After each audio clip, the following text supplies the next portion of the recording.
So we've got a Ford Taurus in the shop right now.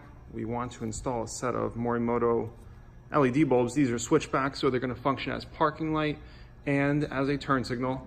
I've got the hazards on in the car right now so we can test the circuit and make sure we're going to tap into the right circuit with the resistors. So right now we're just locating the wires that we're tapping into. You've got 3 wires. You can't screw anything up. Even if you were to connect to the wrong wires, nothing's going to blow up or short out or anything like that. However, we do want to make sure we're tapping into the right wires. So we've got the digital multimeter out. You can see it's skipping around as the circuit is pulsing. So you know we've got the right connections. It's the 2 outside connections there. You're going to use the multimeter, you're going to stick the pins in there and make sure you got a good connection, and it'll tell you, hey, you've got the right circuit. You can remove them. So another quick way to test without a multimeter, and if it works out on your model, it does on some models, maybe the colors of the wire are not going to be like this, or they're all going to be the same.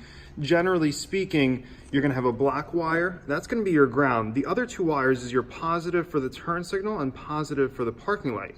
Here we've got blue, yellow, and black. That's the driver's side. On the passenger side, we've got yellow with a brown stripe, yellow, and black again. So the only 2 different wires are actually on the outside.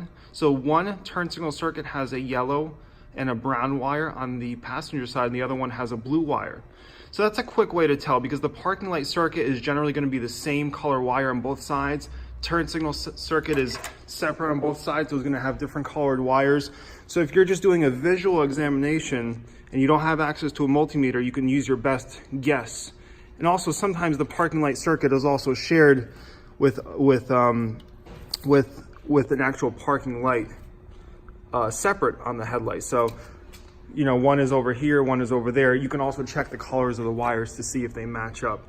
And our parking light circuit is actually that yellow wire with what appears to be a blue stripe. So you can use the multimeter. That's your absolute 100% test, and you can also guess by doing a visual inspection on both connectors to see the best way to wire in that resistor. If you guys have any questions, let us know.